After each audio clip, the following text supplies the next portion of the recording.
नमस्कार अनि स्वागत छ समस्त शास्त्र प्रेमीजनलाई मेरो युट्युब च्यानल अमृत सापकोटामा।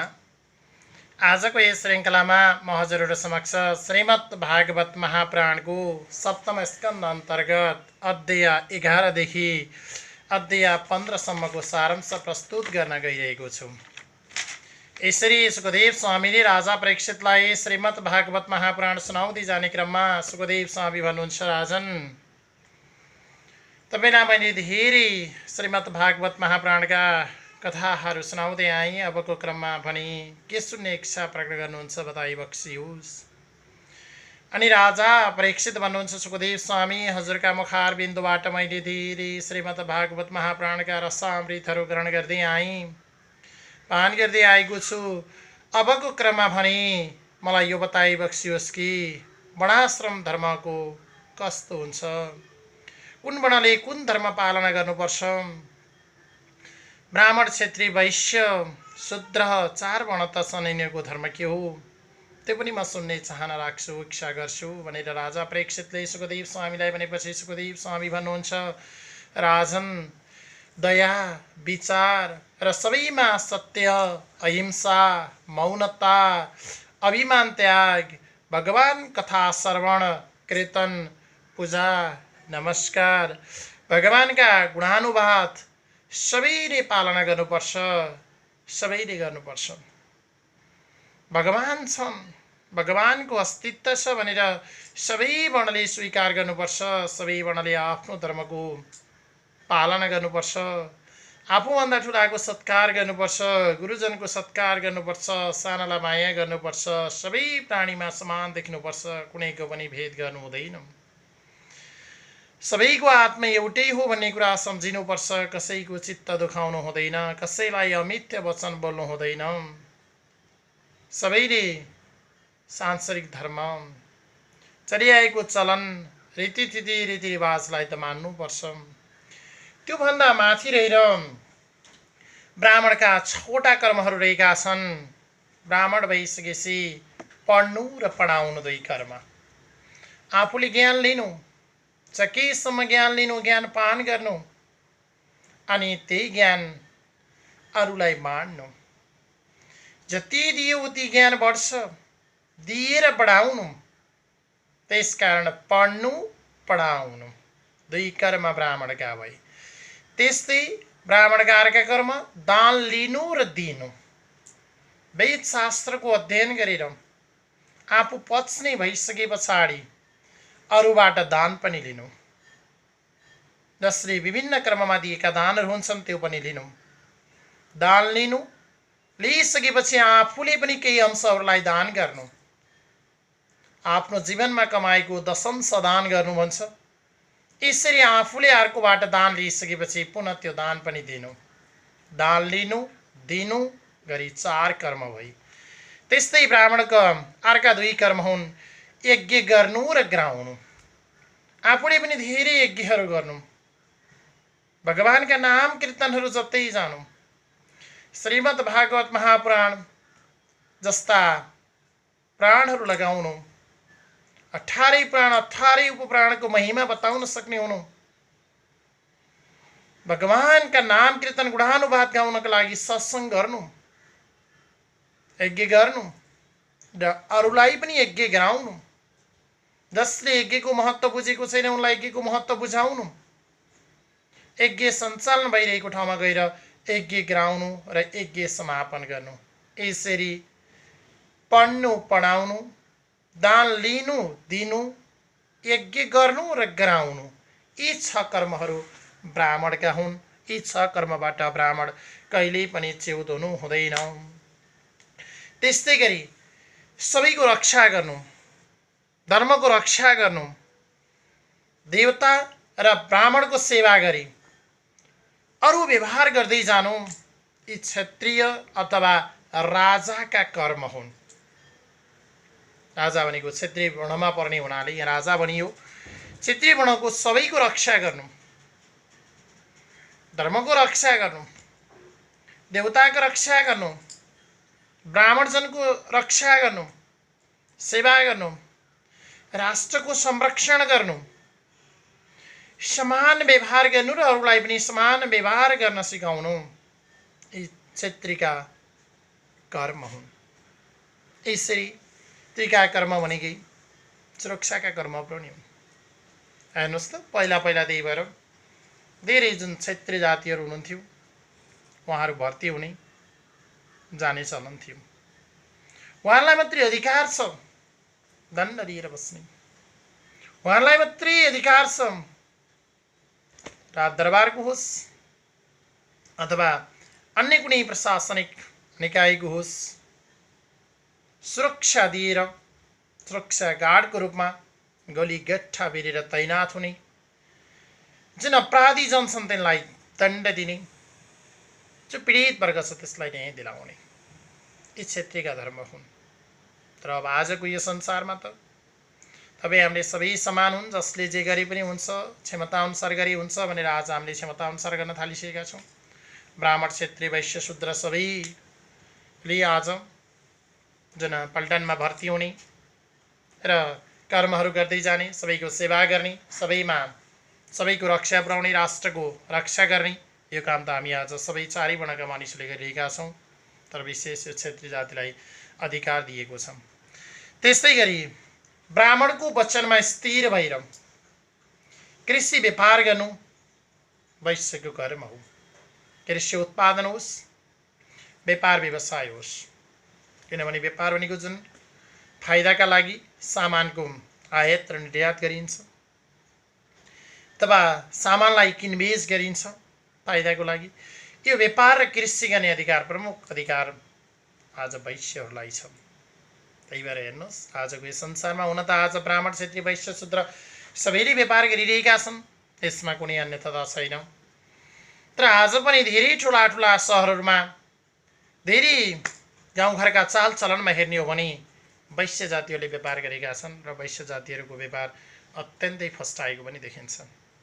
व्यापारबाट कमाउनका लागि वैश्य जातिहरू साह्रै चतुर हुन्छन्, उनीहरूले व्यापार गर्छन्, उनीहरू लामो समयसम्म व्यापारमा खट्छन्, सानो फाइदा लिँदै लिँदै लिँदै उनीहरूले आफ्नो व्यापारलाई ठुलो बनाउन सक्ने क्षमता वैश्य जातिहरूमा हुन्छ।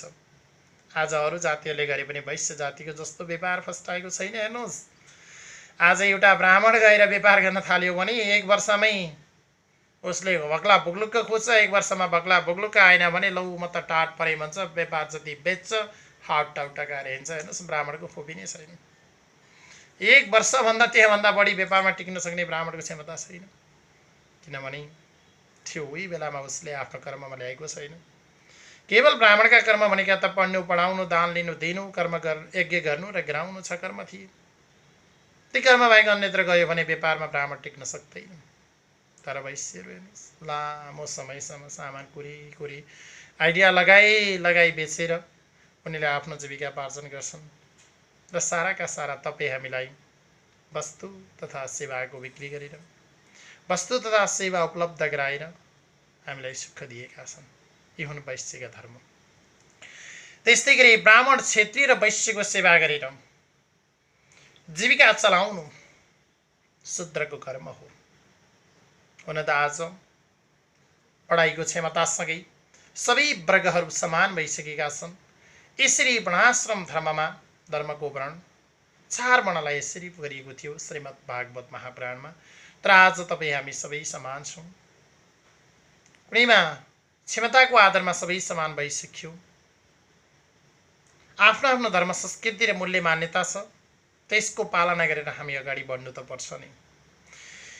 यसरी यी कुराहरू सुखदेव स्वामीले राजा प्रेक्षितलाई सुनाइसकेपछि राजा प्रेक्षित भन्नुहुन्छ, सुखदेव स्वामी तपाईँका मुखारबिन्दुबाट मैले वर्णाश्रमको बारेमा त सुनेँ, अब मलाई ब्रह्मचारी र वानप्रस्थको धर्म कस्तो हुन्छ त्यो सुन्ने इच्छा छ, बधाई बक्सियोस् भनेर सुखदेव स्वामीलाई राजा प्रेक्षितले सुन्नुहुन्छ र प्रेक्षितलाई सुखदेव स्वामीले भन्न थाल्नुहुन्छ, ब्रह्मचारीको धर्म भनेको गुरुकुलमा बस्ने, जुन गुरुजनले दिएको आज्ञा पालना गर्नु पर्यो गुरुकुलमा बसेपछि। र ब्रह्मचारीले साँझ बिहान जा रोजै अथवा प्रत्येक दिन साँझमा बिहानमा गुरुको, अग्निको, सूर्यको उपासना गर्नुपर्छ। गुरु पूजा होस्, अग्नि पूजा होस्, श्रीको पूजा होस्, त्यो गरेको हुनुपर्छ। गायत्री मन्त्र जप्नुपर्छ। जुन आफूलाई गुरुले दिएको गायत्री मन्त्र छ त्यो मन्त्रको निरन्तर जप गर्नुपर्छ। त्यस्तै गुरुलाई ढोग्नुपर्छ। वेद शास्त्रको अध्ययन गर्नुपर्छ। ब्राह्मण भइसकेपछि अथवा जो ब्रह्मचारी छन्, जो गुरुकुलमा बसेका छन्, उनले वेद शास्त्रको अध्ययन त गर्नै पर्छ। त्यो मात्रै नभएर मेखला लगाउनु, मृगचर्म लगाउनु, छत्र जत्ता, दण्ड कमाण्डलु, जनै धारण गर्नु, यी सबै ब्रह्मचारीका धर्म हुन्। त्यस्तै ब्रह्मचारीका धर्म जनै धारण गर्नु पर्यो। जनेला फाल्नु भएन। ब्रह्मचारी भइसकेपछि हेर्नुहोस् त, आज त ब्रह्मचारी न कर्मचारी सबै क्षेत्रबाट आज जनै फालिसक्यो। अझ त्यति नभएर जनैले एलर्जी हुन्छ अरे, यो लाएर झ्याउ हुन्छ अरे, यस्ता मिथ्या वचन बोलिन्छ। हेर्नुहोस् कति महत्त्वको त्यो छ सरे जनै। यज्ञ पवित भनेर चिनिन्छ, जुन हामीले धारण गरेका छौँ। यसको महत्त्व ठुलो छ। हेर्नुहोस् यसको महत्त्व बताइ साध्यै छैन। सुख सन्तोष आनन्द पाण्डित्य चतुरताका लागि यसले ठुलो योगदान पुर्याएको छ। धर्मको रक्षाका लागि यज्ञ पवित अथवा जनैको धेरै ठुलो महत्त्व रहेको छ। यसरी भिक्षा मागेर गुरुलाई निवेदन गर्नु, श्री सङ्गतलाई त्याग्नु, यी पनि ब्रह्मचारीका धर्म हुन्।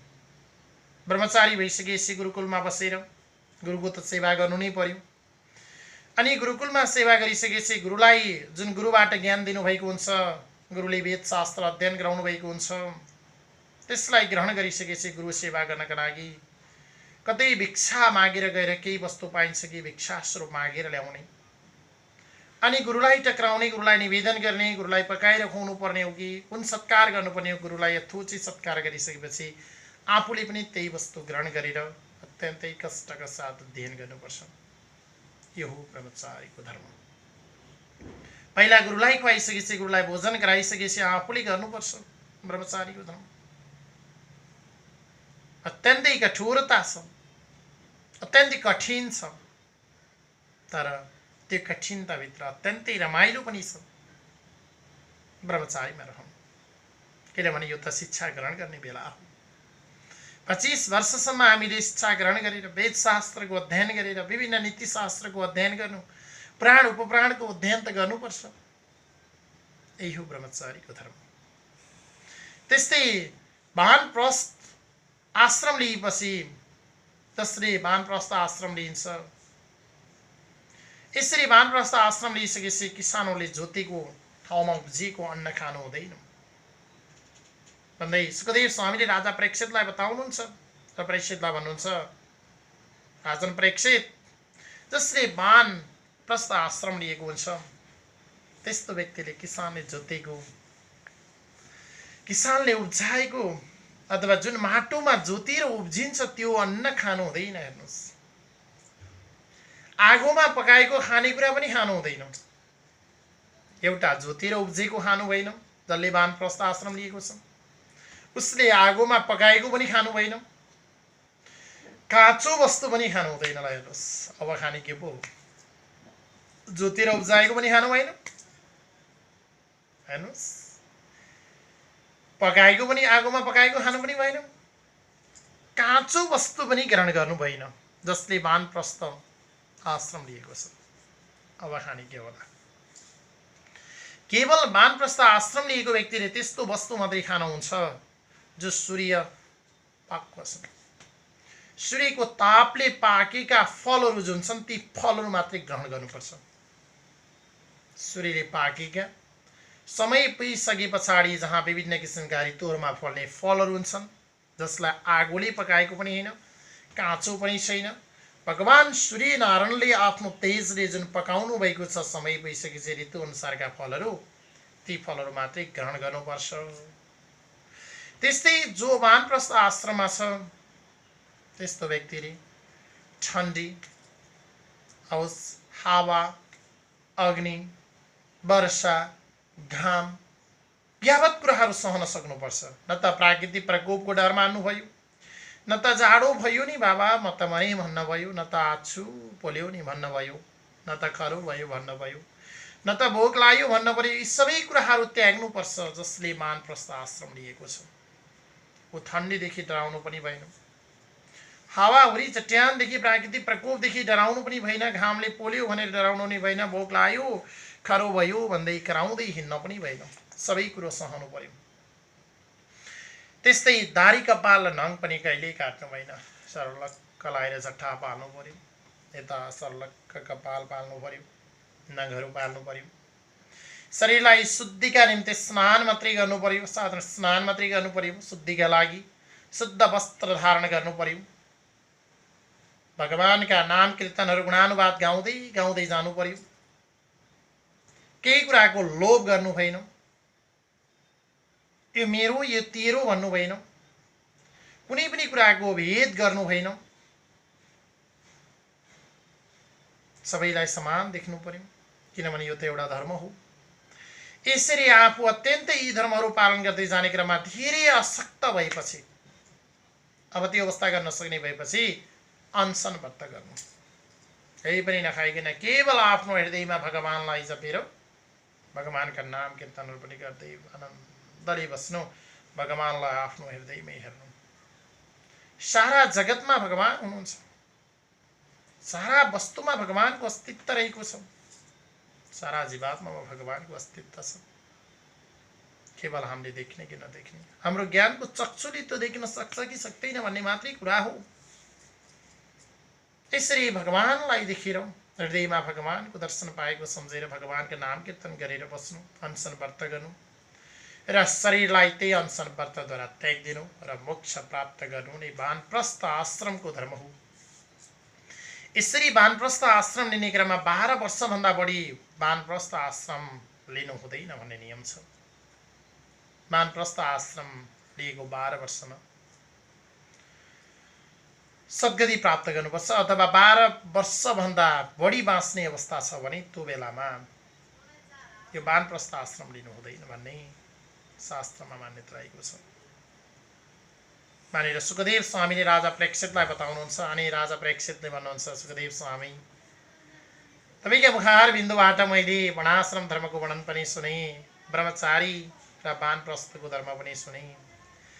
अब यति धर्म अथवा सन्यासी धर्मको बारेमा म सुन्न चाहन्छु, बधाई बक्सियोस् भने राजा प्रेक्षितले सुखदेव स्वामीलाई भनेपछि सुखदेव स्वामीले राजा प्रेक्षितलाई भन्न चाहनुहुन्छ, हौ त महाराज, यजी धर्म अथवा सन्यासी जसले सन्यास लिएको छ त्यो व्यक्ति एउटा गाउँमा एक रातभन्दा बढी बस्नु हुँदैन। सन्यासी धर्म अझै कडा छ। यति धर्म लिएर हिँडिसके पछाडि एउटा गाउँमा एक रातभन्दा बढी बस्नु हुँदैन, अर्को गाउँमा जानुपर्छ अथवा अन्यत्र हिँड्नुपर्छ। अब भगवानका नाम कीर्तनहरू त जप्नु नै पर्यो, लगौटी बाहेक अरू वस्त्र पनि लगाउनु भएन, केवल लगौटी मात्रै लगाउनु पर्यो।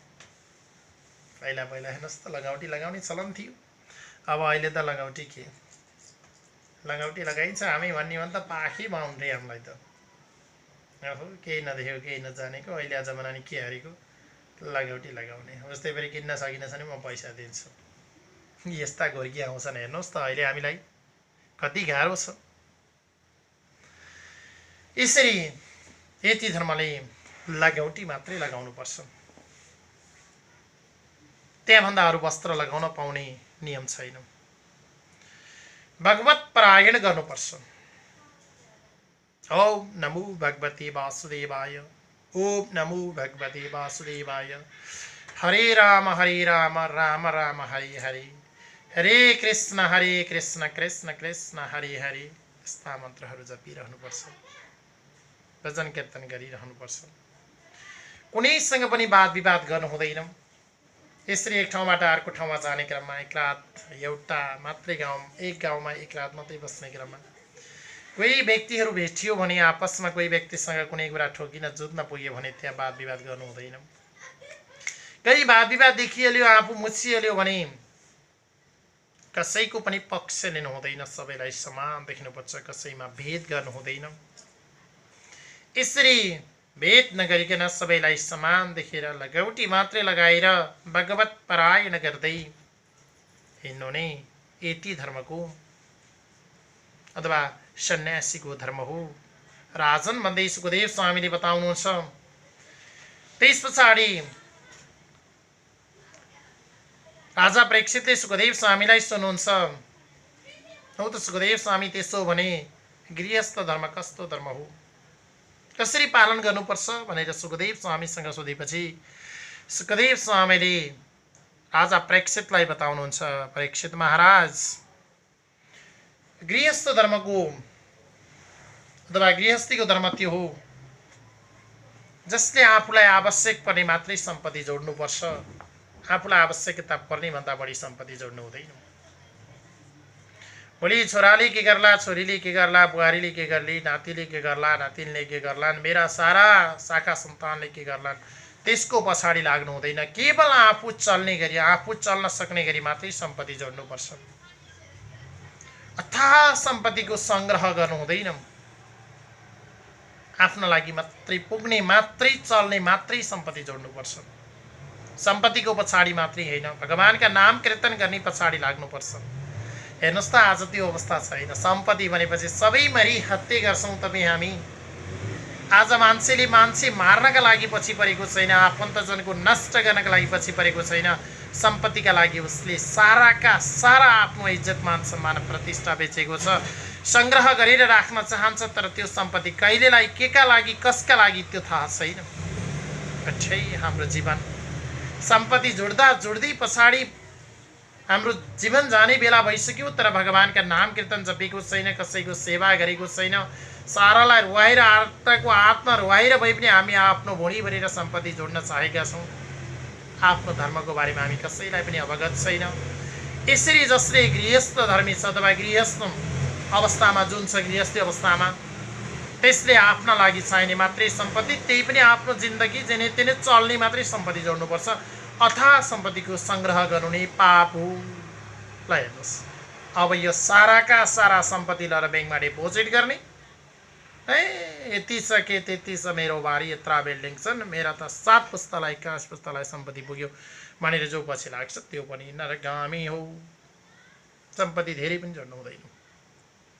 सबै प्राणीलाई, जति पनि प्राणीहरू देखिन्छन्, तिनलाई पुत्र बराबर सम्झनुपर्छ। आफ्नै सन्तति हुन्, आफ्नो सन्तति पुत्र बराबर हुनाले आफ्नो सन्तति र अर्को पनि एउटै हो। जसरी आफ्नो सन्तानलाई माया ममता टक्राइन्छ, माया ममता दिइन्छ, अत्यन्तै प्यार हुन्छ, त्यस्तै जगतका सारा प्राणीहरू मेरा पुत्र समान हुन् भनेर एउटै स्वरूपमा हेर्नुपर्छ। भेद गर्नु हुँदैन गृहस्थीले पनि। हेर्नुहोस् त, तपाईँ हामी त मेरो छोरा तेरो छोरा, ओहो नि, उसलाई जित्नपर्छ, जसरी नै ऊभन्दा अगाडि हुनुपर्छ, मोटो हुनुपर्छ अरे, अग्लो हुनुपर्छ अरे, पढाइ हुनुपर्छ, कमाइ हुनुपर्छ, मान सम्मान इज्जत प्रतिष्ठा हुनुपर्छ, सबै कुराबाट पौरख तिम्रो हुनुपर्छ बाबु नानी भनेर आफ्ना छोराछोरीलाई सिकाइन्छ। तर हामी गृहस्थीले त्यो गर्नु हुँदैन। सबैमा समान देख्नुपर्छ, यो पनि गृहस्थीको धर्म हो। जसले आफ्ना छोराछोरी र अर्काका छोराछोरीमा भेद गर्छ, त्यो गृहस्थी पनि नरकगामी हो, नरकमै पर्छ। त्यसकारण नरकबाट फुस्किनका लागि, नरकबाट जोगिनका लागि पनि हामीले आफ्ना र अर्काका छोराछोरीमा भेद देख्नु हुँदैन, भेद गर्नु हुँदैन। सबैलाई समान सम्झिनुपर्छ। त्यो मात्रै होइन, अन्य सारा जगतमा रहेका जति पनि प्राणीहरू छन्, ती प्राणीलाई पनि आफ्नै पुत्र बराबर सम्झिनुपर्छ। पशु भनेर तिनलाई हेला गर्नु हुँदैन। हेर्नुहोस् त, तपाईँ हामी आफ्नो भनेपछि कति माया लाग्छौँ, अर्काको भनेपछि हामीले एक माया गर्दैनौँ भने अर्को पशुलाई त हामीले माया गर्दै गर्दैनौँ। हाम्रो हातमा यहाँ चुस्स कतै काट्यो भने उत्तिखेर अए न आचो, अए नि बाबा, अए नि आमा, मरे म त गएँ, म त बाँचिनँ। उत्तिखेर हामीले अए नि मेरो भगवान, अए नि मेरा बाबा, अए नि मेरा आमा भनेर सम्झन्छौँ आफूलाई काट्यो भने। तर त्यो सम्झने क्रममा आमा बुवा र देउतालाई त हामी सम्झन्छौँ। कसैले पनि हामीलाई त्यो हुँदैन कि, त्यो चेत भएन कि अर्को प्राणीलाई जसरी हामीले पशुलाई काटेर आफ्नो भुँडी भरेर खान्छौँ, देउताका नाममा, कुनै पितृका अथवा कुनै कुलको नाममा हामीले लगेर कुनै स्थानमा पशु हत्या गरेर ढुङ्गो रातो र पेट तातो बनाउँछौँ तपाईँ हामी हेर्नुहोस्, ढुङ्गो रातो बनाएर पेट तातो बनाउँछौँ। त्यो निर्दोष प्राणीको हत्या गरेर गर्दानलाई छिँदैनौँ। त्यो छटपटिरहेको बेलामा अझै छटपटिने पार्ने गरी हामी घसारेर ढुङ्गालाई रातो बनाउनका लागि लछार्छौँ। कति निर्दयी छौँ हेर्नुहोस् त हामी। आफूलाई थोरै काट्यो भने हेर हाच्छु पानी पार्नु हुँदैन, गर्मी भयो पाक्छ कि भनेको छ, यता उपचार छ उता उपचार छ, मारेर गए भनेको छ चुस्स काट्यो भने। तर बिचरा ती निर्दोष प्राणीलाई जो गर्दानबाट छिनेर तिनीलाई खाँदा तिनीलाई कति दुख्दो हो, तिनको आत्मा कति रुँदो हो। बिचरा त्यो पशु न त बालै बोलाओस्, न त आमा नै बोलाओस्, न त कसै उसले भगवानलाई बोलाओस्। बेचारा पशु केवल तपाईँले काट्न लागेको बेलामा ऊ थापिन्छ मात्रै।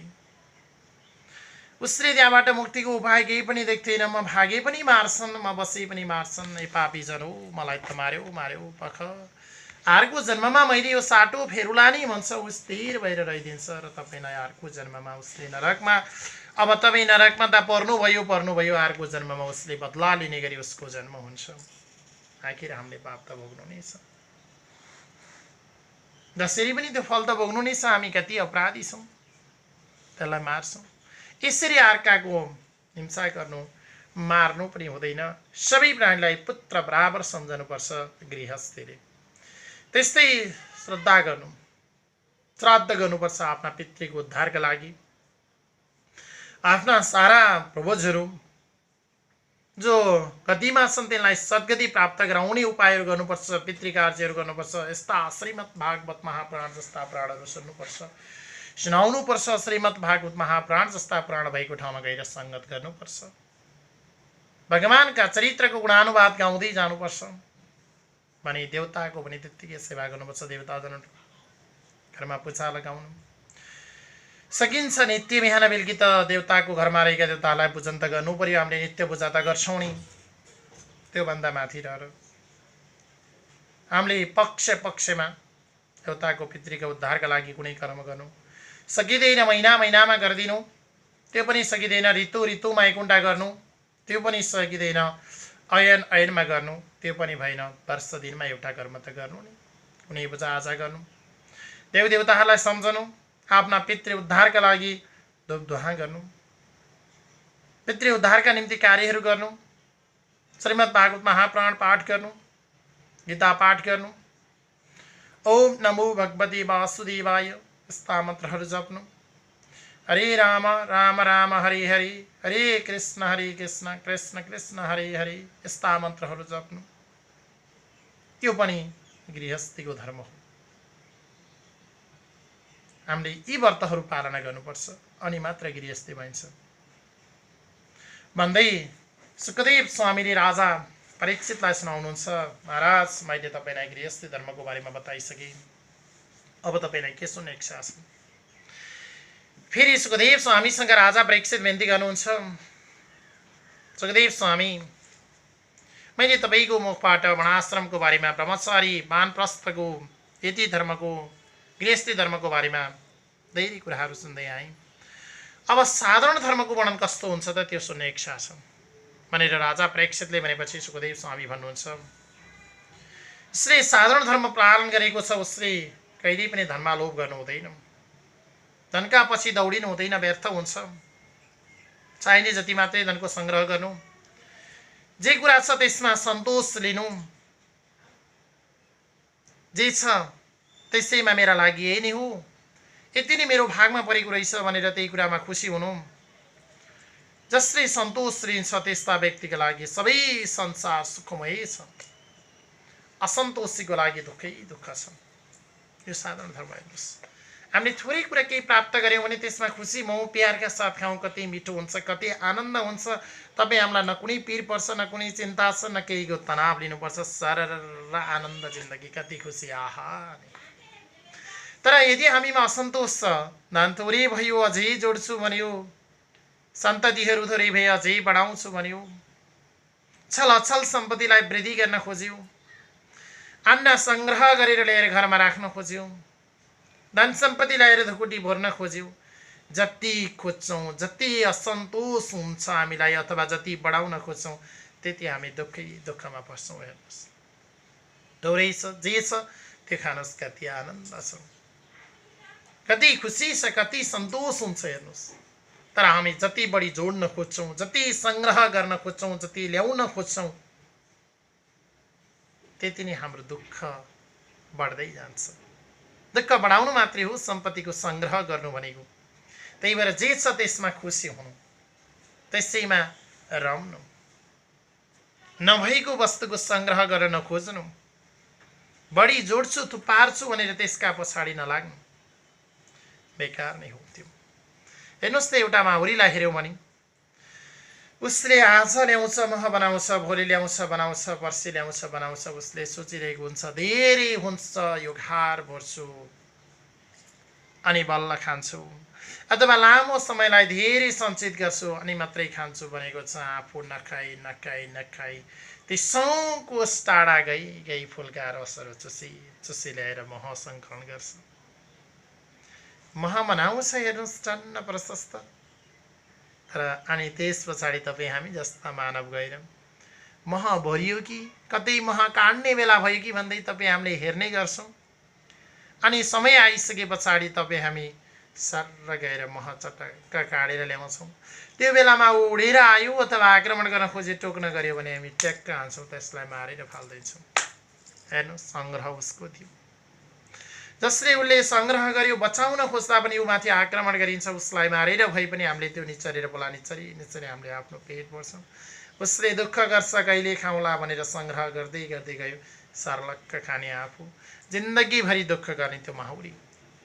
त्यस्तै जस्तो यदि हामीले धनको सङ्ग्रह गर्दै जान्छौँ भने हामीलाई असन्तोष दुःख त हुन्छ।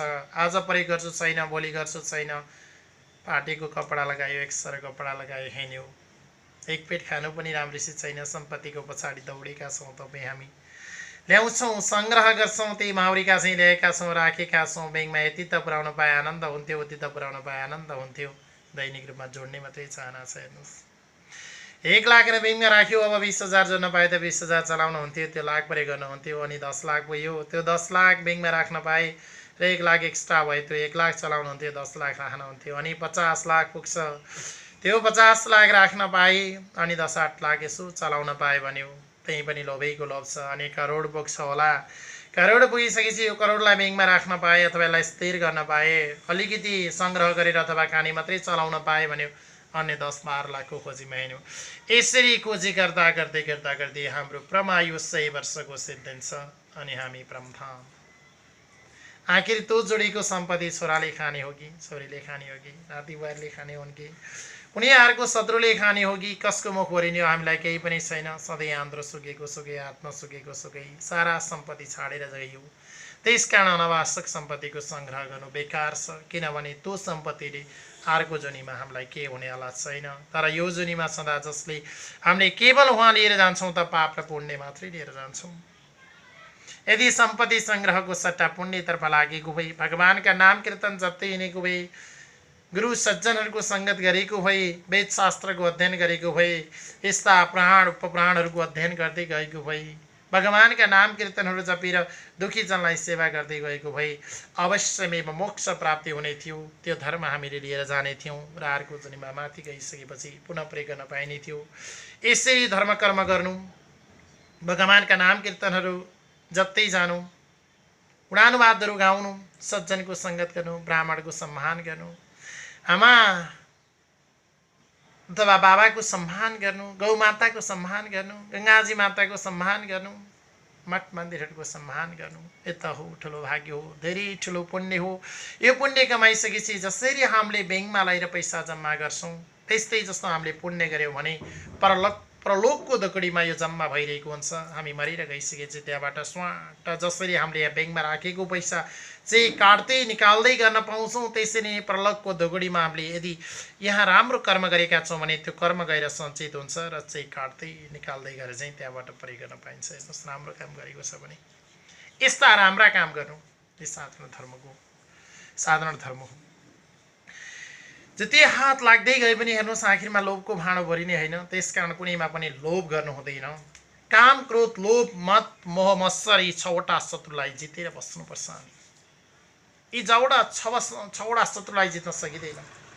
जहाँ भनिएको छ काम क्रोध लोभ मत मोह मत्सर यी 6वटा जुन हाम्रा शत्रुहरू छन् यी परम शत्रु हुन्। यिनले हामीलाई सधैँ अगतितर्फ लान्छन्। यिनले हामीलाई कहिल्यै सद्गति दिँदैन। त्यसकारण यिनलाई हाम्रो इन्द्रियले जिताउनु पर्छ। जुन गुरुजन हुनुहुन्छ जसले हामीलाई शिक्षा दिनुहुन्छ वेद शास्त्रको अध्ययन गराउनुहुन्छ यस्ता श्रीमद् भागवत महापुराणका कथाहरू तपाईँ हामी समक्ष पस्किनुहुन्छ। 18 पुराण उपपुराणको महिमा बताउनुहुन्छ नीति शास्त्रका कुराहरू गर्नुहुन्छ। त्यस्ता गुरुलाई साक्षात् ईश्वर सम्झिनुपर्छ। उनीमा ईश्वर छ किनभने त्यही ईश्वरको शक्ति नभएसम्म ती गुरुजन बनेका छैनन्। तिनका ती मुखार बिन्दुबाट सरस्वती माताका ती वाणीहरू झरेका छैनन्। त्यसकारण ते साक्षात् गुरुहरू नै के हुन् त ईश्वर हुन्।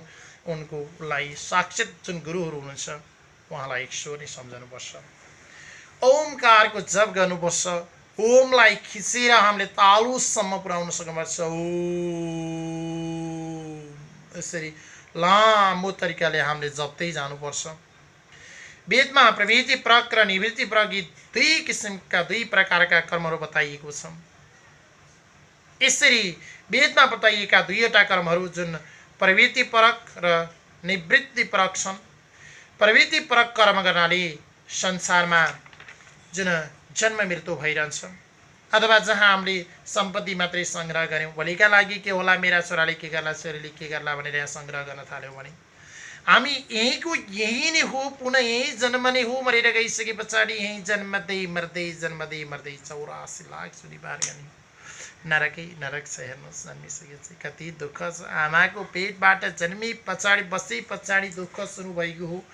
च्याचेर चुचु गर्दा पनि हामीलाई दुःख नै थियो। हेर आचु गरेर ताते गरेर हिँड्दा पनि दुःख नै छ।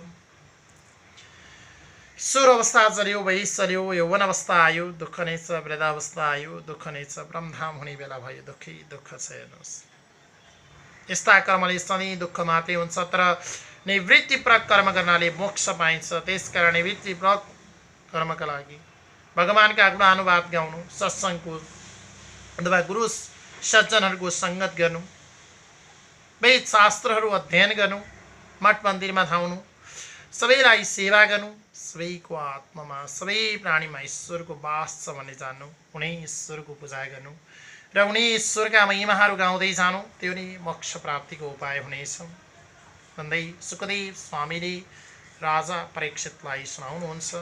जय बोलो श्रीमद् भागवत महापुराणको। जय बोलो श्रीमद् भागवत महापुराण 7म स्कन्धको। ओम नमो भगवते वासुदेवाय।